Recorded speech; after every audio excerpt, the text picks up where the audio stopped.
할렐루야! 아멘. 하나님의 은혜가 오늘 저와 여러분들에게 충만하기를 주님의 이름으로 축원드립니다. 제가 지난주에 없었어요. 그죠? 뭐 어떤 이제 우리 자매들은 목사님 배신자 뭐 이러면서 어떻게 목사님 그날 이렇게 빠질 수 있습니까? 라고 얘기하시는 분들이 있었어요. 아는 목사님이 안식월이었습니다. 그러니까 안식년까지는 갖기가 힘드니까 그 교회가 크지 않고 작아서 안식월이라는 걸 가졌어요. 그래서 안식월 기간 동안에 누군가 대신 예배를 드려야 되지 않겠습니까? 그래서 제가 이제 저 혼자만 있으면 가지 않겠는데 그래도 우리 교회에 또 정훈이 전도사님이 계시고 또 우리 정훈이 전도사님이 설교를 할 수 있는 기회가 솔직히 많지 않잖아요. 우리 교회가 예배가 막 계속 엄청나게 많이 있다든지 그런 모르겠는데 어떻게 보면은 현실적으로 금요 예배 한번 드리고 주일 예배 한번 드리면 거의 예배는 그것으로 이제 끝납니다. 게다가 요즘에는 금요 예배도 좀 시들시들해져서 주일 예배 하루에 그냥 거의 집중을 해가지고 다 예배를 드리는 그런 상황이 되신 것 같아요. 좀 예배의 회복이 좀 있었으면 좋겠습니다. 그 상황에서 이제 우리 전도사님이 또 설교를 할 수 있는 그런 기회가 있었으면 하는 또 마음도 있고 해서 설교에서 지난주 또 설교 들어보니까 또 하나님의 은혜 가운데 참 귀한 은혜의 말씀을 또 설교를 통해서 증거하셔서 이제 또 많이 성장해 가시고 계시는구나. 또 무엇보다도 믿음의 은혜로 그렇게 세워져 가는구나 라는 것을 또 느낄 수 있는 그런 시간이었던 것 같습니다. 어쨌든 중요한 것은 제가 이곳에 있든지 그곳에 있든지 어찌되었든지 하나님의 영광을 위해서 있었던 것이고 하나님의 영광이 우리 모두에게 선하게 역사하신 줄 믿습니다.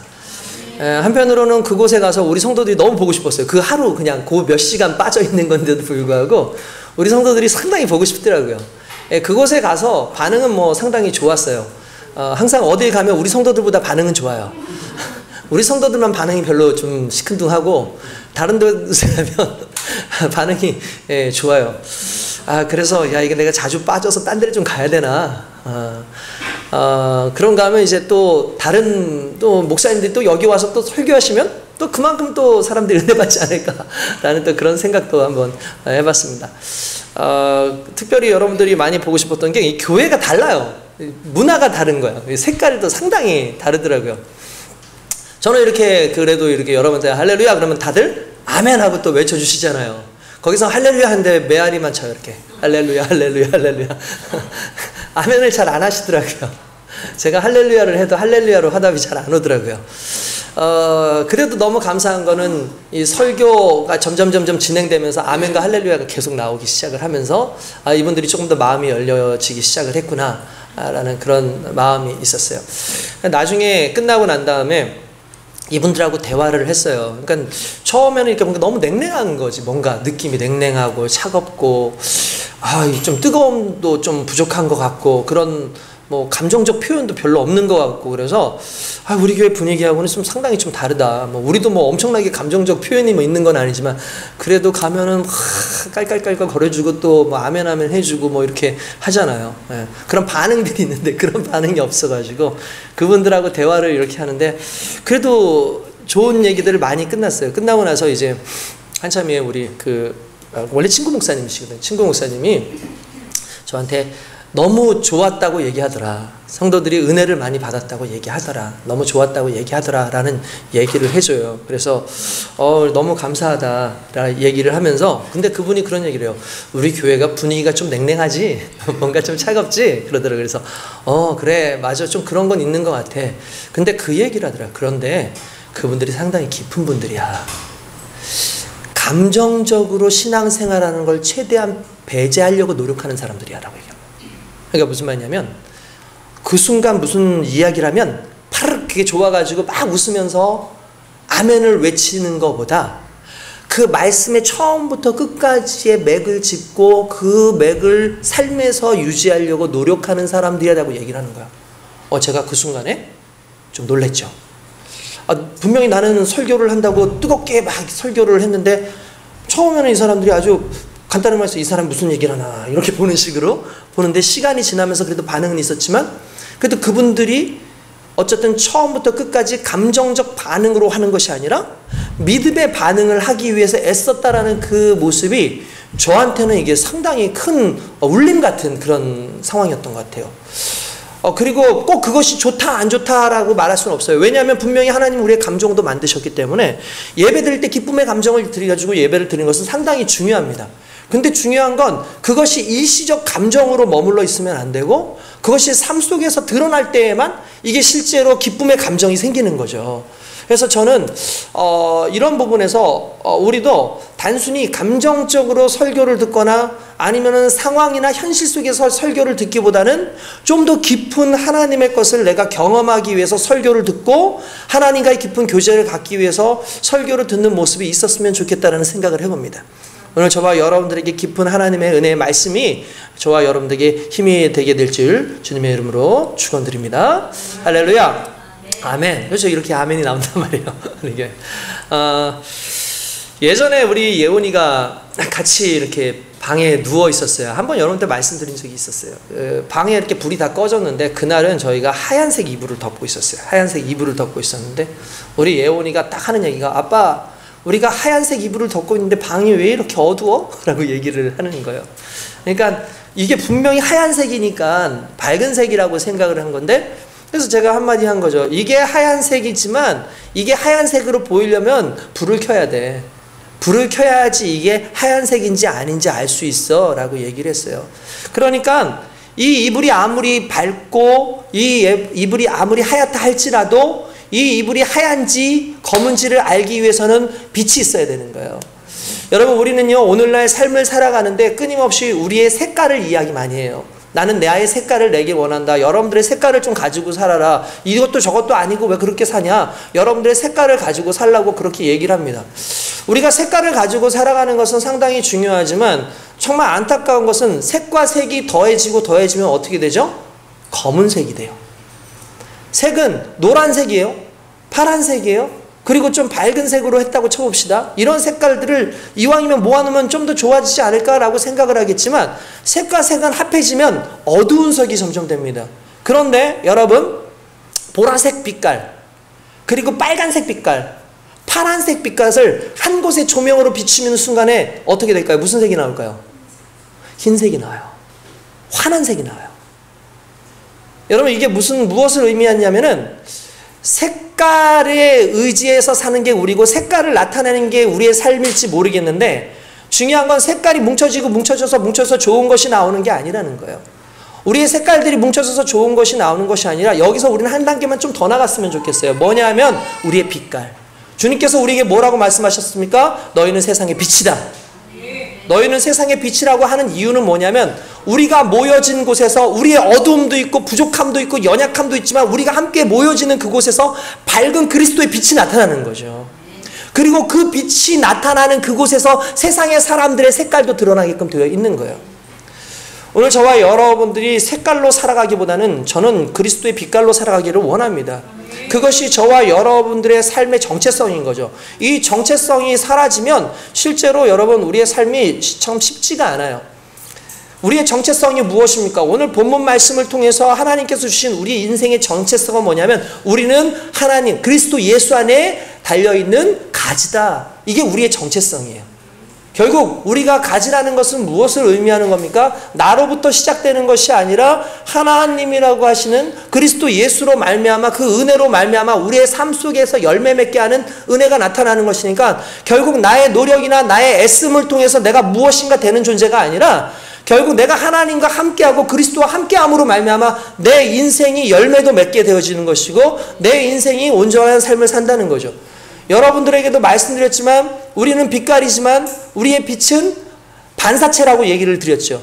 우리 스스로가 발광하는 빛이 아니라 그리스도로 말미암아 우리의 인생이 밝아지는 겁니다. 모세가 시내산에 올라갑니다. 그 호렙산에 올라갑니다. 호렙산에 올라가서 하나님을 만나고 와요. 그곳에서 하나님을 40일 동안 만나고 내려왔더니 이스라엘 백성들이 이 모세의 얼굴을 쳐다보지 못합니다. 이유가 뭔지 아십니까? 모세의 얼굴에 광채가 어마어마하게 나는 거예요.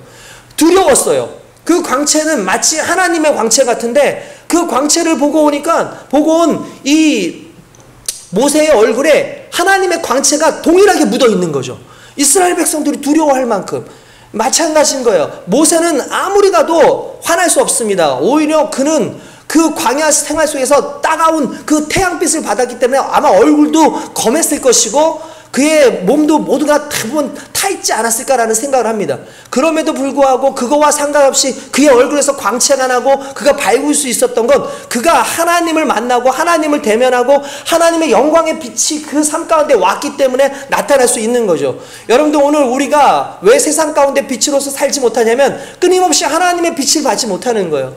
끊임없이 그리스도의 빛으로 우리의 삶이 광채가 나지 않기 때문에 그렇다는 거죠. 그러면 우리의 삶을 뒤돌아볼 때 무엇으로 돌아가야 되는 거냐면 결국 우린 다시 하나님께로 돌아가야 돼요.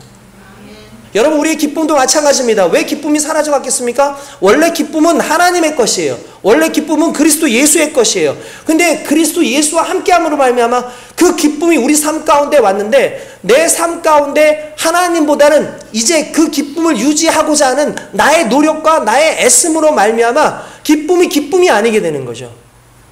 여러분 이것이 우리에게는 너무나 힘든 일인 거예요. 저는 무엇보다도 저와 여러분들이 하나님의 말씀을 좀 깊이 좀 상고하기를 원합니다. 또한 하나님의 말씀을 듣고 나면 그 말씀에 집중하기 원합니다.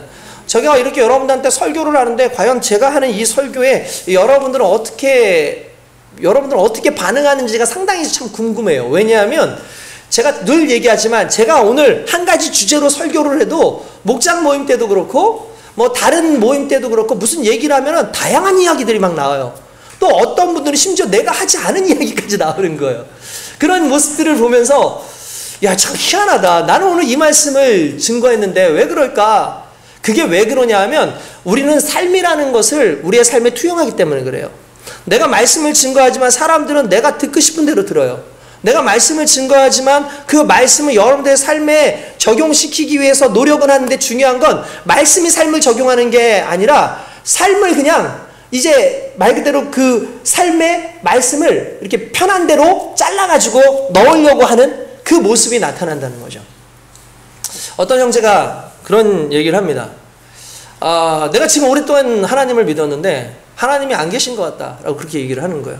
그래서 아니 왜 하나님이 없다고 하냐, 너 믿음 생활 정말 못해서 신앙생활이고 열심히 살았는데 왜 하나님이 없다고 그렇게 얘기를 하느냐 그랬더니 하나님이 계시면 지금 내 삶에 이런 문제가 있지 않았을 거다.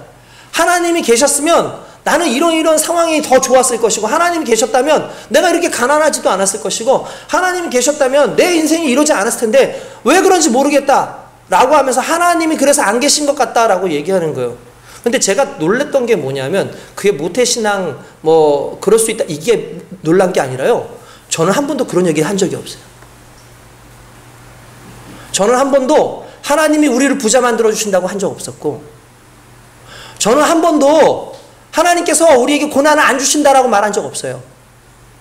저는 한 번도 그 친구가 말한 것처럼 내 삶에 지금 고민들, 내 삶에 지금 어려움들, 내 꿈의 좌절들 그것을 하나님이 다 이루실 것이라고 얘기한 적 없어요.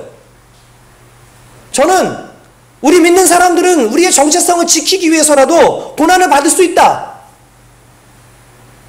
여러분 제가 그런 설교를 해드린 적 있어요. 여러분 생각나시죠? 거룩한 존재다 우리는. 거룩이라는 게 뭐예요? 구별됐다는 뜻이잖아요. 구별됐다라는 건 다른 존재로부터 다르다고 평가받는 거예요. 이거하고는 다른 존재. 그럼 여러분 왜 고난이 오는 줄 아시죠? 다름과 다름이 만나면 서로 싸우게 돼 있어요. 다름과 다름이 만나면 서로 싸우게 돼 있잖아요. 내가 거룩해요. 근데 거룩하지 않는 것들과 싸우게 돼 있어요. 그러니까 고난이 있는 거예요.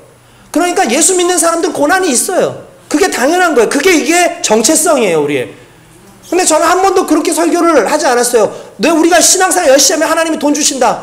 우리가 믿음생활 열심히 하면 우리 부자 될 거다. 아니요. 저는 오히려 우리가 믿음생활하면 어려움을 당할 수 있다. 그러나 그럼에도 불구하고 우리가 견딜 수 있는 이유는 하나님이 나와 함께 하십니다라고 얘기하죠. 제가 놀란 게 그거예요. 오늘날 수많은 사람들이 어떻게 설교를 듣고 있는가.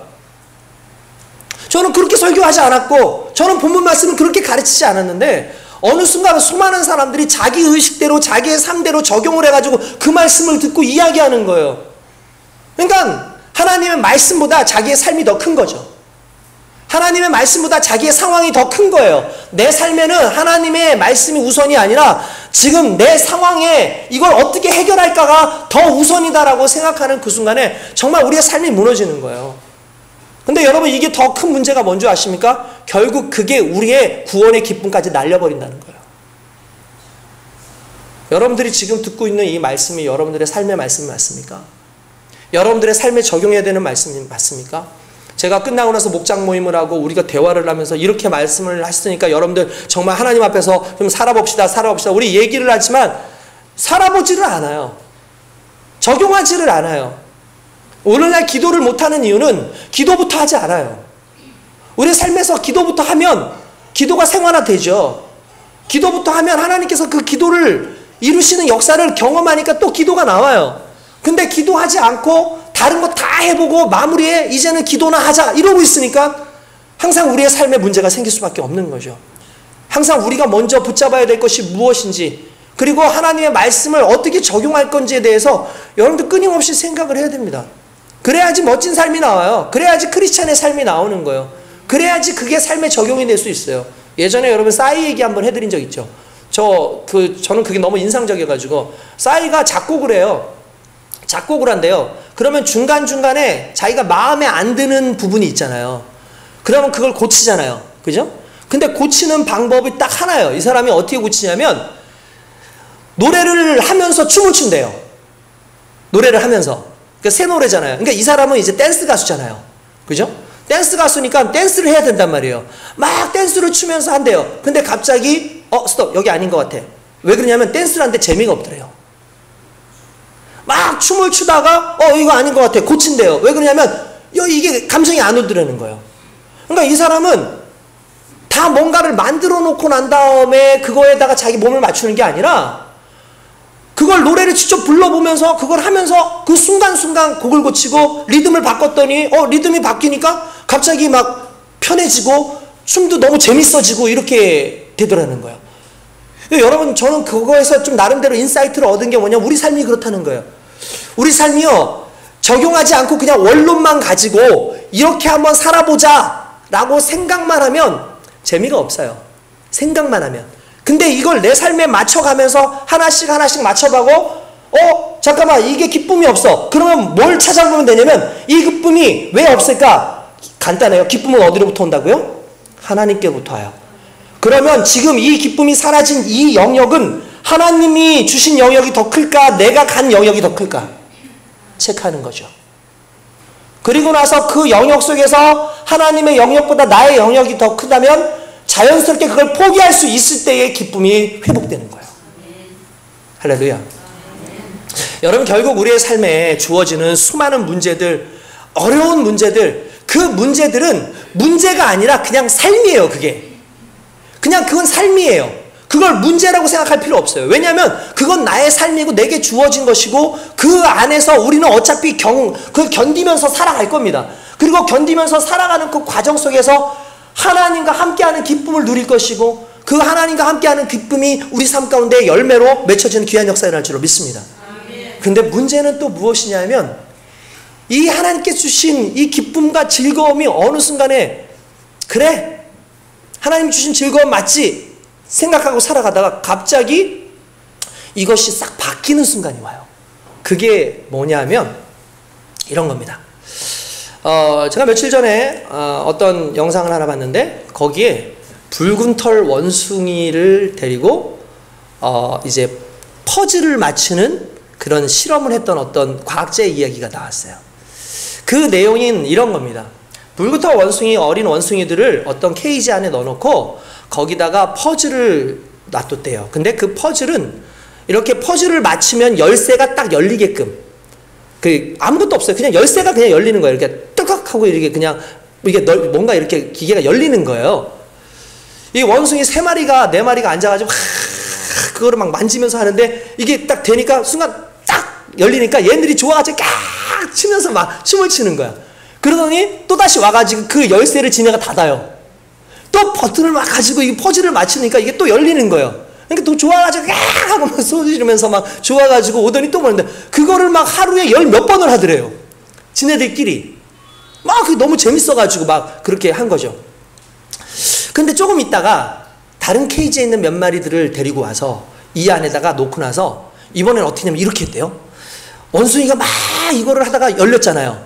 그럼 그때 물을 줬대요. 그러니까 퍼즐이 풀리면서 보상으로 뭘 준 거예요? 물을 준 거예요. 다음에도 또 이렇게 풀을 때마다 물을 준 거예요. 그러니까 얘네들이 의식한 거죠. 아, 이 퍼즐을 풀면 무조건 물이 나오는구나 라고 생각을 한 거예요. 그런데 그 다음이 중요해요. 얘네들이 그 다음부터는 퍼즐을 잘 안 풀더래요. 그리고 언제 푸냐면 목마를 때 풀더래요. 목마를 때. 목마를 때 퍼즐을 푸는 거예요. 그리고 목마를 때 퍼즐을 푸니까 얼마나 짜증이 나겠어요. 그렇잖아요. 목은 마른데 막 이렇게 푸니까 막 그제서야 이제 주는 거예요. 어느 순간엔 거들떠도 보지 않더라는 거예요. 그리고 필요할 때만 와가지고 그걸 만지더라는 거예요. 근데 하면서 짜증난 얼굴로. 여러분, 이게 오늘 우리에게 상당히 중요한 인사이트를 주죠. 우리가 복음을 어떻게 받아들였었어요? 기쁨으로 받아들였어요. 예배드림이 기쁨이었어요. 찬양드림이 기쁨이었어요. 하나님 앞에 막 찬양 드릴 때 막 뜨거워가지고 막 어떻게 주체할 수 없었고, 하나님의 말씀을 읽는데 그 말씀 속에서 꿀보다도 더 단 그 은혜를 막 경험했었고, 막 기도를 할 때 정말 그 마음 속에서부터 그 시원함이 막 느껴지고 하나님으로부터 막 영광이 나타났었어요. 전도를 하면은 어쩌다가 친구 하나가 그래 나도 한번 교회를 가볼게 하는데 그게 설레어가지고 밤잠을 못 잘 정도로 너무나 기쁜 그 시절이 있었어요. 근데 어느 순간에 이 즐거움이 일로 바뀌기 시작했어요. 네, 일로. 그 즐거움이 아니라, 이거는 즐거움이 아니라 일이에요. 왜? 보상. 내가 이걸 하면 하나님께서 복을 주시겠지. 내가 이렇게 하면 하나님께서 은혜를 주시겠지. 기도를 했는데 어느 순간에 답이 안 와요. 내가 찬양을 했는데 어느 순간에 그 찬양으로만 오는 그 기쁨도 별로 없고, 말씀을 읽었는데도 그 말씀이 냉랭하고 자꾸 말씀이 오히려 자꾸 내 삶에 걸림돌이 되는 거예요. 그래서 기도하죠. 하나님 왜 자꾸 나한테 이러십니까? 왜 이러십니까? 기쁨이 사라져요.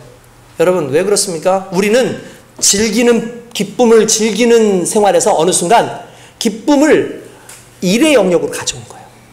왜요? 일은 보상이 있거든요. 신앙생활을 일로 해요. 오늘 예배를 오기 위해서 여러분도 혹시 일처럼 오지 않았습니까? 오기 싫은데, 일어나기 싫은데, 기쁨도 하나도 없는데 왜 자꾸 엄마 아빠는 가자 그럴까? 왜 자꾸 나는 여기를 가야 되나? 왜 나는 여기를 지금 가야 되나? 그런 마음으로 혹시 여러분들 왔다면 이미 여러분들은 즐거움으로 온 것이 아니라 일로 온 거예요. 그러면 이 일이 끝나면 엄마 아빠가 맛있는 걸 사주든지 용돈을 주든지 아니면 무언가를 주겠죠. 아니면은 여러분들 마음 가운데 내가 오늘 예배 드렸으니까 하나님께서 한 주간 나를 지켜주시겠지. 내가 오늘 예배를 드렸으니까 하나님께서 이렇게 복을 주시겠지라고 생각을 한다는 거죠. 그러면 결과적으로 그것이 우리에게 어떤 문제가 되냐면 기쁨을 사라지게 해요. 왜냐하면 항상 보상이 있는 것은 아니기 때문에 그렇습니다. 여러분, 보상은 있어야 돼요. 언제? 일일 때. 일일 때는 반드시 보상이 있어야 됩니다. 그러면은 차이가 뭘까요? 자, 여러분, 월급날 기뻐요, 안 기뻐요?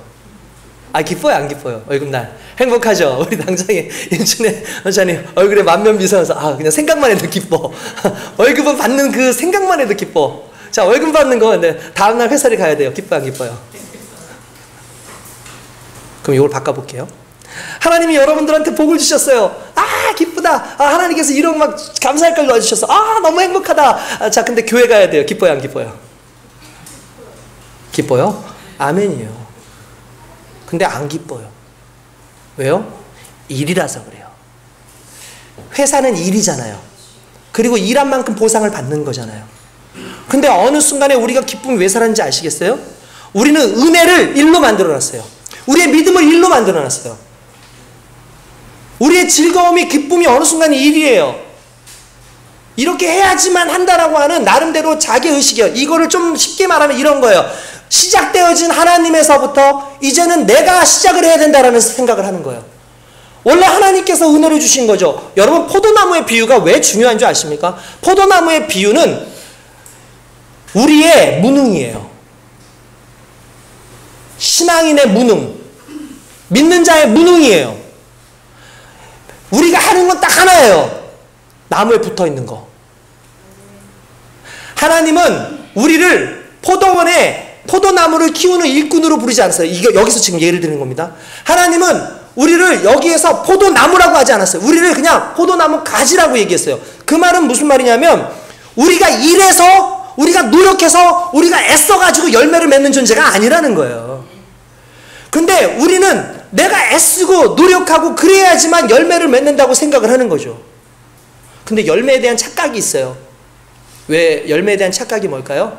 우리는 열매 그러면 교회 안에서는 예수 믿는 사람들 데려오는 거 이걸 열매라고 생각하고 또 어떤 부분에서 열매는 내가 잘 먹고 잘 사는 거죠. 내가 성공하는 거죠. 이걸 나의 열매라고 생각을 해요. 근데 우리가 착각하는 게 있어요. 지금 우리는 어디에 매달려 있어요? 포도나무에 매달려 있어요. 우리의 열매는 포도나무예요. 우리의 열매는 그리스도 예수예요. 우리의 열매는 하나님이에요. 그리스도 예수가 우리의 열매고 하나님이 우리의 열매인 거예요. 근데 어느 순간에 우린 노력하죠. 애쓰죠. 근데 여러분 생각해 보세요. 어리석은 거예요. 주님 안에서 있으면 당연히 주님의 열매를 맺게 되는데 우린 주님 안에서 살고 주님 열매를 맺어야 되는 당연히 그런 존재인데 무엇을 꿈꾸냐면 무화과 열매를 맺기 원해요. 배를 맺기를 원해요. 이게 우리의 지금 현실적인 모습이라는 거예요. 하나님은 그걸 원하시는 게 아니라는 거죠. 하나님은 너희가 포도나무면 당연히 포도 열매가 맺게끔 되어 있어. 그 열매 맺음으로 감사해라 라고 얘기하는 거죠. 그 열매 맺음이 너희에게 정체성이다라는 걸 얘기하는 거죠. 다시 말할게. 기쁨이 사라지는 이유는 간단해요. 나로부터 시작하려고 그러기 때문에 그래요. 기쁨은 나로부터가 아니라 하나님께로부터입니다. 하나님께로부터 오는 그 은혜를 나에게 투영시키는 거예요. 나에게 투영시키는 거. 이게 너무나 중요한 부분인 거죠. 의무적인 예배가 아니에요. 하나님께서 즐거움으로 구원을 주셨는데 그 구원 주신 그 하나님을 만나는 예배인 거예요. 그 하나님이 기쁨인데 그 하나님이 주신 그 기쁨보다 하나님이 기쁨인데 그 하나님을 지금 우리는 어떻게 보면은 약간 차선으로 두고 그 기쁨에 대해서만 너무 생각을 하는 거죠. 어떻게 보면은. 오늘 저와 여러분들이 오늘 이 말씀 속에서 좀 깨닫는 귀한 역사 일어나기 원합니다. 그럼 열매를 어떻게 많이 맺을 수 있을까요? 오늘 설교에 딱 보면은 15절에 7절에 이렇게 나와요. 너희가 내 안에 거하고 내 말이 너희 안에 거하면 무엇이든지 원하는 대로 구하라. 그래야면 이루리라. 할렐루야. 아, 우리 이 말씀 너무 좋아하잖아요. 걸어놓고 하잖아요. 야, 내가 우리 주님 안에 있으면 무엇인지 구하면 다 구해진대 라고 하는데 여기서 우리가 관가하는 사실 하나. 내 안에 거하고만 있는 게 아니라 그 다음에 뭐가 거예요? 내 말이. 이걸 지금 잊어버리고 살아요. 우리는 주님 안에라는 말만 두고 하는데 주님의 말의 영향력을 생각하지 않는 거예요. 주님의 말, 어떤 말이에요? 복음의 말이죠. 주님의 말이 뭐예요? 구원의 놀라운 역사 아닙니까? 주님의 말이 뭐예요? 내가 너를 사랑한다라는 말이에요. 주님의 말이 뭡니까? 네가 부자 됐으면 좋겠어. 네가 병 나았으면 좋겠어. 네가 아주 고관대장이 됐으면 좋겠어가 주님의 말이었나요? 아닌 거죠. 그러니까 스펙트럼은 딱 하나예요. 주님의 말이 있고 그 말에 내 꿈이 들어갔을 때에 그게 퍼지는 거예요. 달리 말하면 하나님의 말씀에 기준돼서 그게 내 삶에 없는데 우리는 자꾸 달라고 하는 거죠. 하나님의 말도 없고 주님 안에 존재하지도 않으면서 우리는 엉뚱하게 자꾸 달라 그러는 거예요. 우리는 보상심리. 하나님 여러분 진짜 보상심리가 왜 무서운지 아시죠? 우리가 신앙인들의 보상심리가 너무 웃겨요. 자세히 이렇게 보세요. 나 이렇게 열심히 했는데 왜 하나님 안 들어주시지? 열심히 했다의 근거를 보니까 어쩌다 한번 기도한 거예요. 11조 낸 거예요. 그냥 헌금한 거예요. 그리고 나름대로 어쩌다가 마음 뜨거워서 찬양했고 나름대로 좀 착한 일 했어요. 그래서 그걸 하고 난 다음에 왜 보상 안 해줍니까? 라고 얘기를 해요. 여러분, 우리 주님은 생명을 주셨어요. 무엇으로 보상할 겁니까? 우리 주님은 생명을 주셨어요. 그 주님 앞에 왜 보상 안 주냐 그래요. 자녀들이 그렇죠. 다 큰 자녀들은 안 그럴 수 있을지 모르겠어요. 근데 뭐 그럴 수도 있겠고요.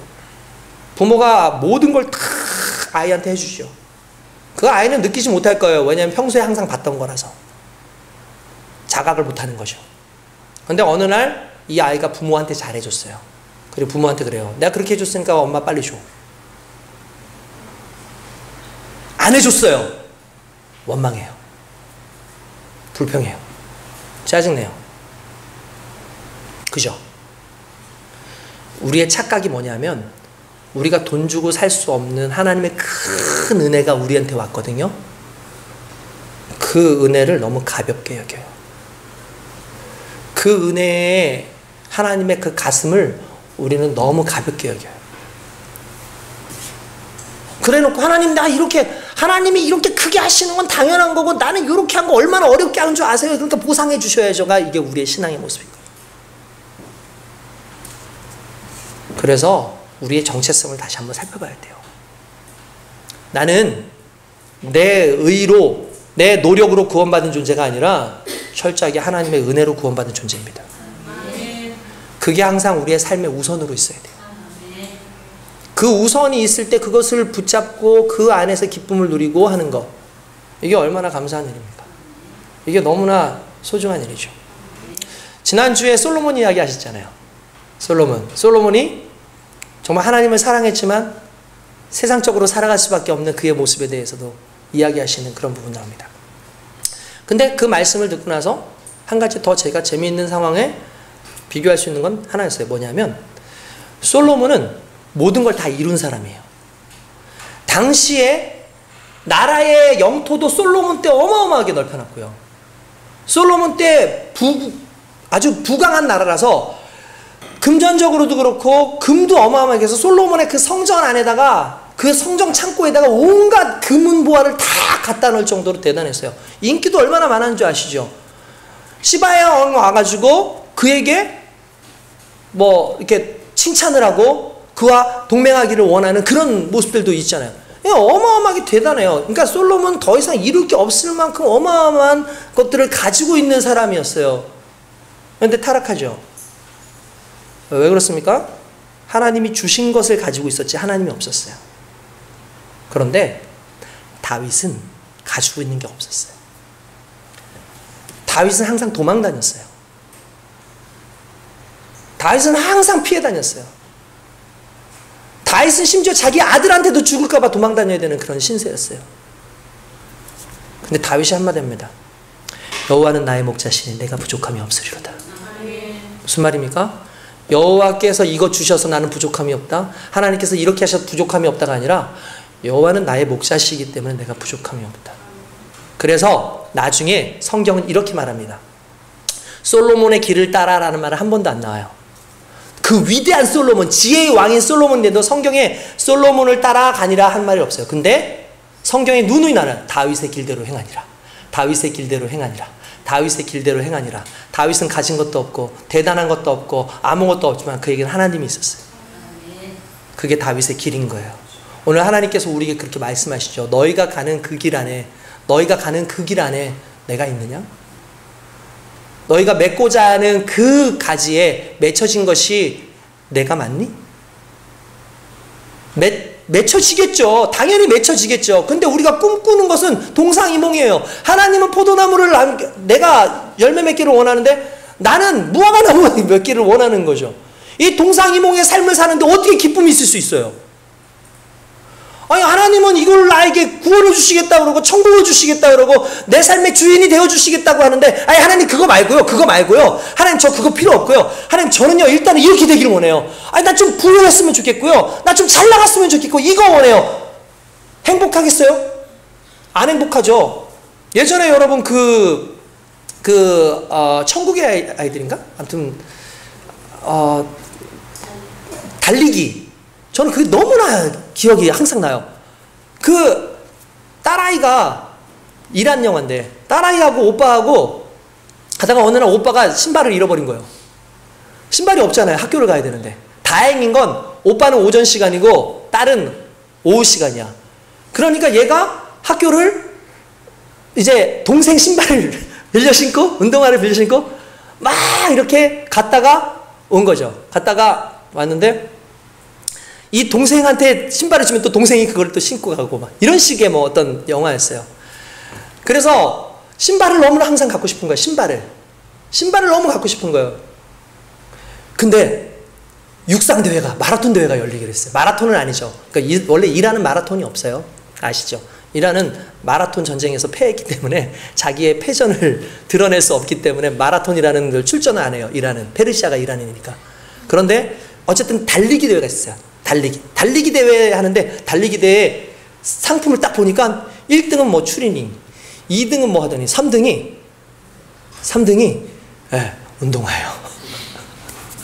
이 운동화를 얻어야 되니까 이 운동화를 얻기 위해서 얘가 막 실은 자기 동생 거를 잃어버린 것. 아, 맞아. 동생 거를 잃어버린 거였어. 네. 그러니까 이 운동화를 자기가 타기 위해서 달리기 준비를 하는 거야. 달리기를 막 하기 시작합니다. 얘는 몇 등을 유지해야 돼요? 3등을 유지해야 되는 거야. 2등인 3등이 이제 기억 안 나요. 막 달리고 있는데 뒤에서 막 쫓아오는 거야, 얘가. 안 되겠어. 앞으로만 가다가 자기가 계속 그 페이스를 유지하는데 자기는 3등을 해야 돼. 근데 뒤에서 계속 쫓아오는 거예요. 이러다가 그래서 막 뛰다 막 1등을 해버렸어요. 1등을 해버리니까 상품을 주잖아요. 트레이닝 이런 거 막 좋은 걸 막 준단 말이에요. 단 위에 이렇게 올라가서 하는데 혼자 울고 있어요. 안 기뻐. 왜? 얘는 1등을 원한 게 아니에요. 얘는 그냥 신발을 원했어요. 그런데 1등이 돼가지고 오히려 아무리 더 좋은 걸 준다 할지라도 내가 원하는 게 좋은 거잖아요. 근데 여러분, 우리가 솔직히 이렇게 살아요. 하나님이 우리에게 주신 것도 그 관심 없어. 1등 관심 없어. 나는 지금 내가 잘 되는 그 3등을 원해요 라고 얘기하며 살아가는 거예요. 근데 더 놀라운 그 이야기의 반전이 있습니다. 맨 마지막에 어떻게 끝나냐면 아버지가 자전거를 타고 쭉 오는데 자전거 맨 뒤에 그 딸의 새 신발이 이렇게 묶여져 있어요. 결국 누구로부터? 아버지부터 와요. 저는 이게 상당히 울림이 있는 영화라는 생각이 들어요. 내가 애써가지고 열심히 했는데 내 마음대로 안 될 수 있어요. 하나님의 뜻보다 그걸 더 따라갈 수 있어요. 근데 하나님을 찾으면, 하나님을 만나면, 하나님이 나를 사랑하시면, 내가 하나님을 사랑하면 하나님이 내 필요를 채우십니다. 물론 필요를 채우는데 목적을 가지고 사는 게 아니에요. 우리는 하나님을 사랑했어요. 하나님이 즐거웠어요. 그러니까 그 즐거움이 기쁘고 하나님이 즐거운데 그 즐거움 가운데 하나님께서 나를 돌보시는 그 은혜까지 함께 주신다는 게 더 감사한 거죠. 오늘 저와 여러분들이 이 부분을 봐야 되는 거예요. 왜 즐거움이 사라집니까? 여러분들의 욕심이 많아요. 왜 즐거움이 사라집니까? 여러분들 그 즐거움, 은혜를요, 일로 바꿨어요. 여러분 믿음을요, 일로 바꿨어요. 그래서 일하는 것처럼 해요. 또 왜 그렇게 바뀌었어요? 애초에 하나님의 말씀을 듣지 않아요. 하나님의 말씀에 기준을 두고 무엇이든지 기도해야 되고 하나님의 말씀에 기준을 두고 무엇이든지 살아야 되는데 그렇게 사지 않고 하나님도 없고 예수님도 없고 말씀도 없으면서 왜 내 거 안 주냐고 소리 지르고 있는 이 모습이 어리석은 우리의 모습인 거죠. 그러니까 나는 어리석지 않다고 생각해. 스스로를 너무 똑똑하다고 생각하는 거예요. 근데 실은 가장 어리석은 사람인 거죠. 영원한 것, 정말 바꿀 수 없는 그 찬란한 것을 우리에게 주시는데도 불구하고 그것으로부터 잊지 못하는 오늘 우리의 모습이 얼마나 부족한 모습이겠습니까? 결국 하나님께서 우리에게 주신 그 열매들 보십시오. 뭐 대단한 무슨 열매들 아닙니다. 세상 사람들 보기엔. 근데 우리한테 너무나 대단해요. 왜 그런지 아십니까? 하나님께서 우리로 하여금 성령의 열매 맺게 하셨잖아요. 그죠? 그 열매를 맺게 하셨잖아요. 근데 그걸 기뻐하신단 말이에요. 그 열매의 특징들이 있어요. 그 특징이 뭐냐면 여러분 갈라디아서 한번 보세요. 여러분들 갈라디아서에 보면은 성령의 9가지 열매가 나와요. 여러분 아시죠? 자, 갈라디아서 자 5장이에요. 여러분들 또 장은 또 얘기해 줘야지 또. 5장 22절 23절 자 같이 읽읍시다. 시작. 오직 성령의 열매는 사랑과 희락과 화평과 오래 참음과 자비와 양성과 충성과 온유와 절제니 이 같은 것을 금지할 법이 없느니라. 자 여러분 여기서 포인트 진짜 포인트, 이건 잊지 말아야 되는 포인트는 딱 하나예요. 이거요. 여러분 뭐냐면은 이거죠. 여기 나와 있는 이 9가지 열매는 그냥 혼자 존재하지 않는 열매예요. 무슨 말이냐면 사랑, 내 옆에 사람하고 있어야 되기 때문에 필요한 거예요. 기쁨. 혼자서 기뻐하는 거 미친 사람이죠. 이 옆에 사람의 관계를 통해서 기쁨을 얻어요. 화평도 이 사람과 관계가 좋아질 때 화평이 생기는 거죠. 언제 오래 참아요? 사람들로부터 우리가 오래 참아요. 우리가 언제 나에게 자비를 하나요? 나 스스로, 아유, 나 참 불쌍한 인간이야. 이거는 진짜 자기 연면이죠. 옆에 사람을 불쌍하게 여기고 자비를 베푸는 게 중요하죠. 선한 일은 나한테 하나요? 그건 이기주의인 거죠. 남에게 해야 돼요. 충성은 누구에게 해요? 하나님께 하고 사람에게 하고 윗사람들에게 해요. 온유는 나 혼자 온유한 게 아니죠. 사람에게 온유하는 거죠. 절제는 나 혼자 절제하는 게 아니에요. 이 성경이 말하는 절제를 그냥 우리가 밥을 굶고 오늘 좀 다이어트 좀 해야지 그 굶는 그런 절제로 생각하면 안 돼요. 저 사람을 위한 절제인 거예요. 내가 절제함으로 그가 더 나아질 수 있는, 내가 절제함으로. 그러면 성령의 9가지 열매의 공통점이 있어요. 그게 뭐예요? 관계예요. 하나님께서 주신 그 열매의 특징이 뭔 거예요? 결국 하나님과의 관계, 그리고 그 관계가 사람과의 이어지는 관계로 가는 게 그게 성령의 열매, 하나님께서 주신 예수 그리스도의 그 열매를 맺는 것의 특징인 거죠. 오늘 저와 여러분들이 깨달는 놀라운 역사가 있기를 원합니다. 그래서 성경을 보세요. 그 오늘 우리가 봤던 그 말씀의 특징이 뭐예요? 나를 사랑하니? 그러면은 이웃도 사랑해라, 원수도 사랑해라, 이런 얘기 계속 하잖아요.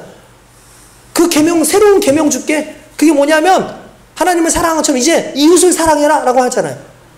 왜 그렇습니까? 우리에게 주어진 그 열매는 결국 관계 속에서 의미가 있는 열매이기 때문에 그래요. 할렐루야. 아멘. 성령의 열매가 있기를 원하십니까? 네. 예수 그리스도의 열매가 있기를 원하십니까? 네. 그러면 우리가 할 건 딱 하나입니다. 예수 그리스도의 안에 딱 붙어서 그분을 기쁨으로, 그분의 은혜를 믿고 내 삶에 그리스도를 100%, 그분의 말씀을 100% 적용하면 그것이 내 삶 가운데 열매 맺고 주변의 사람들과 하나님 안에서 풍성하게 영광을 누리고 기쁨을 누리게 하는 능력이 될 줄로 믿습니다. 기도하겠습니다.